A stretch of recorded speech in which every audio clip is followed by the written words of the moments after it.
In this video, I'm going to be working out 4 examples where I am applying multiple different factoring techniques.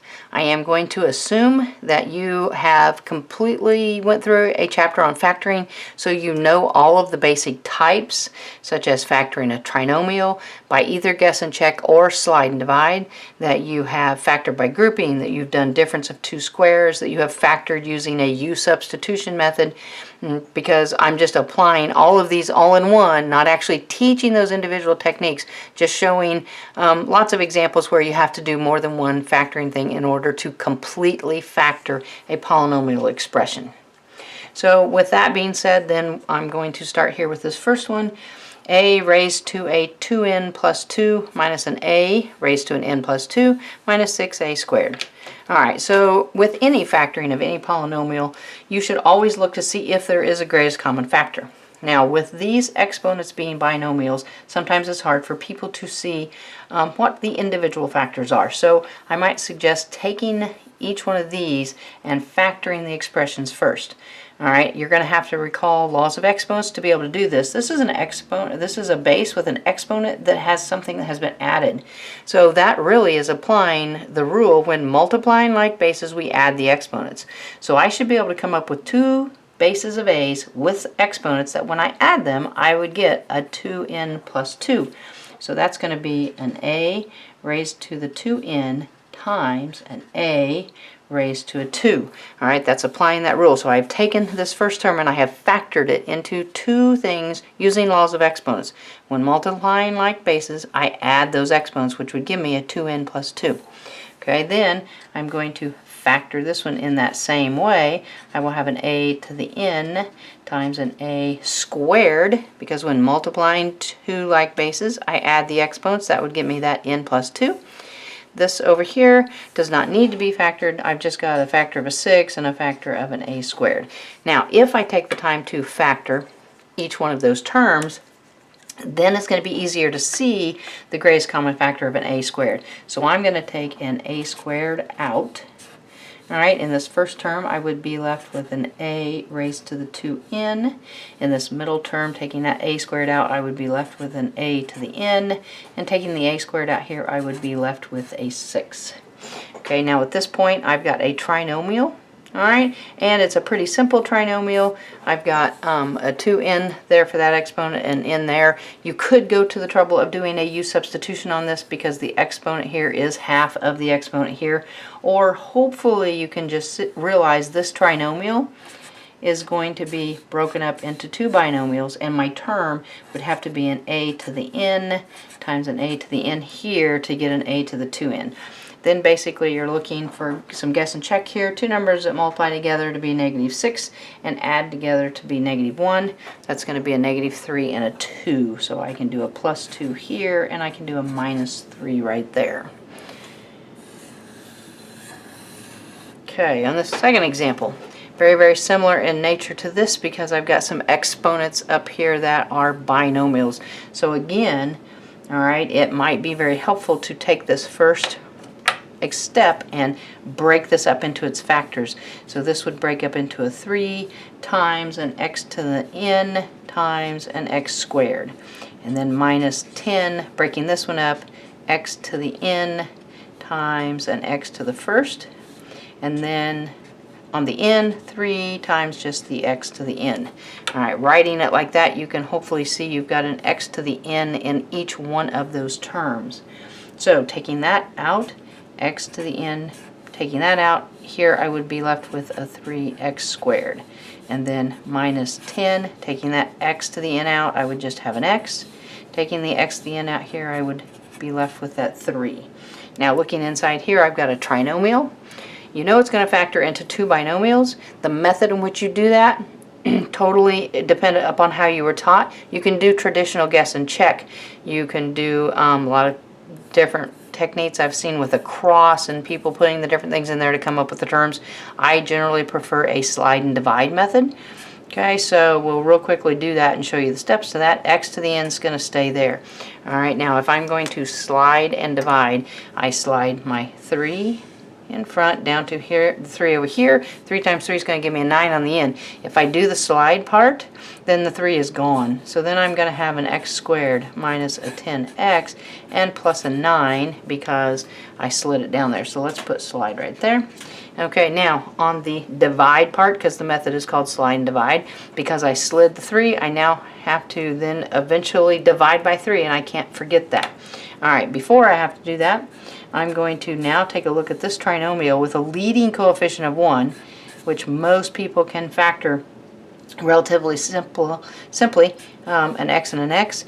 2 factors of 9 when multiplied together equal a positive 9, but when added give me the negative 10. So that's going to be a minus 1 and a minus 9. Alright, now since it's slide and divide, this is the part now where I do the division. I'm going to divide this by 3, I'm going to divide this by 3, because if I slid that 3 down, I have to divide by it.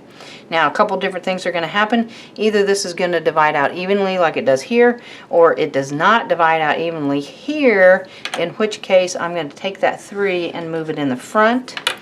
If this were a fraction that did not divide out, but I could reduce it to lowest terms, I would want to reduce it. Okay, so my final answer here on this one, x to the n, which is staying out there, moving that 3 is going to give me a 3x minus a 1, and 9 divided by 3 is going to give me a 3 there. Okay, but like I said, depending on how you were taught, if you can take this trinomial right here and just do a guess and check and go immediately from here to here, then that's fine. Alright, or if you use some other method to get to that trinomial right there with a leading coefficient other than 1 factored down to this, any method is going to work. The main purpose of this example, these first 2 examples, is showing these binomials as exponents and showing how they can be factored so that you can easily find a greatest common factor in those. Alright, moving on to 2 more examples. This one right here, we've got a 3x to the 6th plus an 11x to the 3rd plus 10. Alright, I picked this one, and I'm actually going to apply a U-substitution on this one. You're going to know if you've got a trinomial that works nicely for a U-substitution if your exponent in this middle term, x to the 3, is half of the exponent on the first term, x to the 6th. That's going to let you know that, yeah, you're going to be able to set this up for a U-substitution. In which case, I'm going to let u equal whatever my middle term is, which is going to be an x to the 3rd. When I do that, then I can rewrite this polynomial in terms of u as opposed to in terms of x, which is going to make it easier to factor. So I'm going to have a u squared. Alright, because if I have an x to the 3rd is my u, and then I square it, an x to the 3rd squared gives me that x to the 6th right there. Plus an 11, x to the 3rd is a u, and then plus my 10. And then this is a standard trinomial with a leading coefficient greater than 1, so again, you can factor this any way you want. If I stay with the slide and divide method that I showed in the previous example, I would want to slide that 3 down there.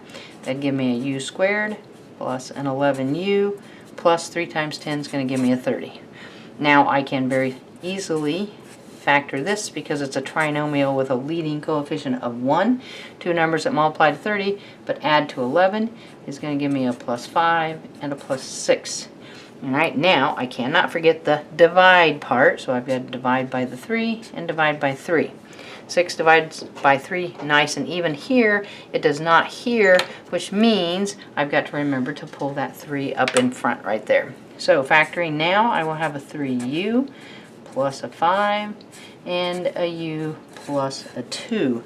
Now at this point you can't stop. The original polynomial is in terms of x, this is in terms of u's.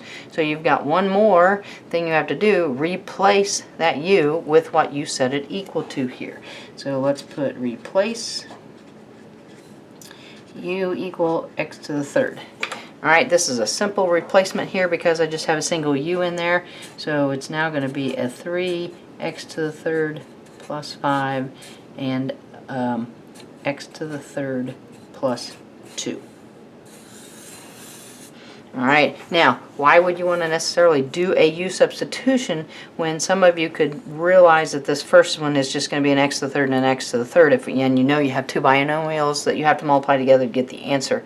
learning on a nice little trinomial like this, the concept of U-substitution will help you later. U-substitution is something that is used extensively in calculus, upper level math classes. So they introduce this idea of a U-substitution in factoring in either an Algebra 1 or an Algebra 2 class, so that you get used to the idea of letting some variable, some other simple expression represent what you've got and make it a simpler equation. So I went from having x to the 6th and x to the 3rd down to something a lot simpler with just a u squared and a u, switching out those variables with that substitution and making then the math a little bit easier.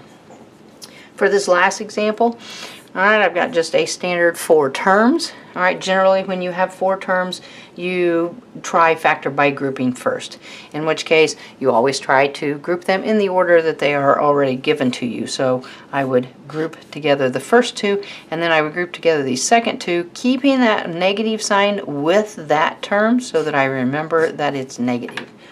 Okay, so you're going to take the greatest common factor out of this first term, which is going to be a 2x. Alright, out of this first term, if I take the 2 out, it's gone. I have 4 x's. I take 1 out. That's going to leave me with an x to the 3rd. If I have a 6x here and I take out 2, 6 divided by 2 is going to give me that minus 3x. Take out the x is gone. Alright, looking at just these 2 terms now, coming up with the greatest common factor, I'm going to actually take out a negative y because I'm going to want those signs of what's left over to match my signs over here. So I'm going to choose to take out a negative y. If in this first term I take out the negative and the y, I'm left with a positive x to the 3rd, which is what I want because I want this to match. And then taking out a negative y here, I would be left with a negative 3. Negative y times negative 3 gives me the positive 3y there. Okay, at this point on factor by grouping, you basically have 2 terms. I've got this term and a minus sign, and I've got this term. So at this point I factor out the common binomial that they have. This term has an x to the 3rd minus 3. This term has an x to the 3rd minus 3. It's the greatest common factor that happens to be a binomial. So I'm going to take out the x to the 3rd minus 3. In this first term, what's left would be the 2x. And taking it out of this term, what's left then would be the minus y. So a factor by grouping, emphasizing then there in that second step, taking out a greatest common factor that is a binomial. So, hope you enjoyed it. Definitely, this is something that you would have watched after you have completed a chapter on factoring, and you've got some factoring techniques definitely mastered at this point, and you just need to see some more examples. Thanks for watching, and don't forget to subscribe to the channel. Thanks.